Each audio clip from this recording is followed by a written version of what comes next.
Okay, welcome to a new episode of Farm Like a Hero. I'm Richard Perkins. Today I'm here with Daniele Bucci, who runs Podere Cimbalone. It's a 6.5 hectare farm in Italy.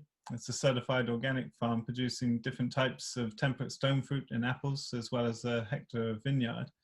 Vegetables are produced on 3,000 square meters for direct sale at the farm shop, and pastured egg production began this year. And at the farm, customers can adopt their own vegetable garden, deciding what to grow and even give it a name, and then Daniele will manage it and delivers fresh vegetables once a week with a similar approach to the fruit trees. So Daniele, thanks so much for taking the time to be with us today. Thank you. Yeah, welcome. And please tell us a bit about the background of the farm and your background, how you ended up where you are today. Sure. Well, I grew up in a countryside where there's a lot of agriculture. And my father was a blacksmith, but both of my grandfather were farmers. And I think it's because of them that now I am farming. They really passed down to me this big passion about farming. And I was used to spend a lot of time with them when I was a kid. And as I grew up, I went to ag school when I was a teenager. Then I went to agricultural university here in Bologna. And then I took a master in horticultural sciences. And then I worked for a couple of years as an intern in a research group at the university. We were working on pair breeding, new rootstock, dwarfing rootstock on cherry, peaches, and trellis for apple orchards, and so on and so forth. So a lot of stuff. And I must say that during this period, I was always working at the farm because my grandfather passed away when I was around 20, and my family and I decided to keep the farm. So during those years, I was studying and working with my family and keeping running the farm. And now they quit, and since 2015, I quit every type of job, and I was 100% into farming. So now I'm here. Beautiful. And was it your grandfather that established the initial orchards? And well, it has a very old and long story. It was my grandfather's father, I believe, the end of the 80s that came here the first time and start farming. And of course, the farm by that time was completely different than it is now. I mean, every farm here around was a mixed farm. They had animals, they had fruit trees, they had sugar beets, wheat, corn, whatever. And then from there, my father was a blacksmith, so we jumped off a generation, and now I'm a farmer again. Is that what would have been the typical sort of size on your great-grandfather's time? What would have been a typical sort of family mixed farm size? Let's say about 5 hectares, 5 hectares. And there were many people working at that size. Yeah. Well, that. So it's not so far away in cultural history, which is really nice. What was your experience of, what did your father think of you going into farming? I mean, he must have seen your passion early on, but having skipped out of it himself, what did he think about you going into it? Yeah, I must tell you that when I had this contract with the university and I was thinking of quitting it stop working there and go into farming 100%, no one was really I was really happy about my decision. Everyone was saying, you are mad, just stay there, just find a good job, just keep on researching, maybe you find career at the university, don't go farming, it's hard. So no one, but I'm here, so that was my choice. It's you've got a really nice Instagram if people want to see the structure of how it looks on the farm, and on Facebook as well.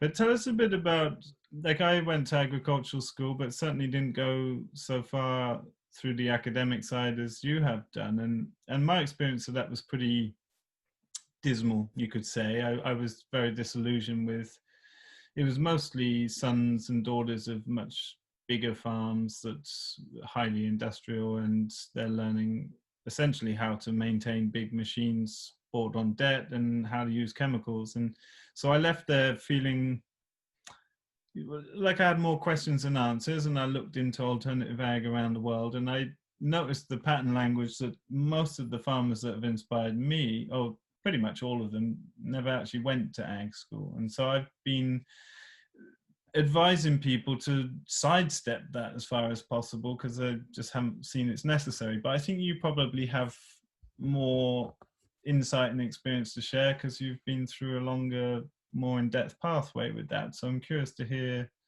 yeah, what you would reflect back about going through a sort of academic route with that. Well, you know, I believe that my what I learned at the university was worth it anyway, because it's the backbone of what now I am doing differently. But you know, the theory, you need to learn the theory. So the chemistry, the physics, the biology and microbiology, all of that stuff. But yeah, I believe I share the same idea about university, because it was a place where they teach how to farm really conventional. There was no course, and there was no good word for farming other than conventional. So even organic was seen as something freak back then. I mean, it's almost 15 years ago now, but it was hard to find some different type of agriculture at the university. And as well, in those 2 years that I spent researching as a research group, we were working in highly productive and intensive orchards, and we were mostly dealing with multinationals or very, very big farm, not for sure with small farms. And I must say that I've been working on this farm. I've been managing this farm for about 10 years conventionally, completely. I was completely sure of my idea, because of course I was a teenager. I was in my 20s, and in school they taught me how to run that farm in that way. And here around, all the neighbor and friends were telling me this is how it's done, this is how it should be done. So for me, that was the correct way of farming. And organic farming, or even other type of farming, myself I was let's say a bit critical about those type of farming at that day. Right. But luckily enough, I found other people like you, or like other good farmers around the world, that are doing amazing job.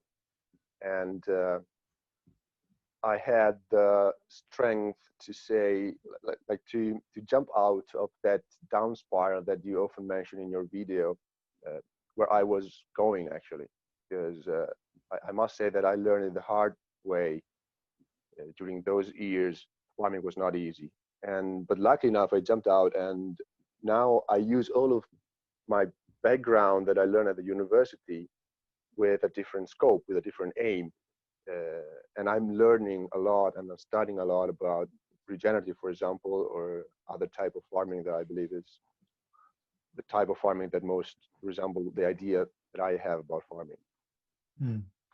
What could you maybe elaborate more on? You're talking about learning the hard way, and that caused you to sort of investigate other ways to do things. But what did that entail? Was it financial problems, or plant health, soil health, that sort of thing? I believe it was a mix. It was a mix. I mean, you know, starting a farm from zero is hard. Starting a farm that was obsolete, I think it's even worse.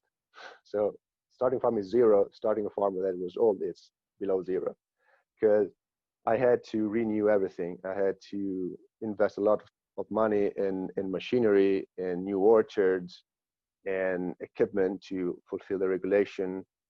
And so I did a lot of investment at the beginning of my farming career. And that brought me to, of course, to willing to push the farm further. So that means more fertilizer, more chemicals, more pushing the orchard, pushing the fruit trees to produce more and more and more. But that was not a solution, because this farm was producing few crops at the beginning, and we were taking all those products to a cooperative that was selling them. Mm-hmm. So we didn't get to decide the final price of our product. And we faced few years where there was I don't know what reason, the market was very bad, and fruit price was as low as it couldn't even cover the cost production. Mm-hmm. So by that time we lost a lot of money. And so it was financial. First front was financial, and also I would say from the soil point of view, of course, when you want your soil to produce more, but you don't have the knowledge to do it, then you push it like you so just with fertilizer. That was the wrong way. What is it? I mean, is the co-op sort of sales of fruit, it seems to be quite common in Spain, Italy. Is that the sort of standards way? So you're essentially combining produce of lots of small farms to sell into the commodity market, so you don't really have any say on much, I guess. You're just happy someone can take your produce. And is that like is that the very common standard way of doing things? And how are farmers feeling about that? Is it good for the farmer, or is it like selling into any commodity market, really? Yeah, it is exactly how you say. Most of the farm here around are focusing their energy into production and just that. Then they bring the product to this big cooperative that is more than 10,000 members. So it's not small cooperative, it's a big cooperative that will sort, package and sell it to supermarkets mainly as commodity.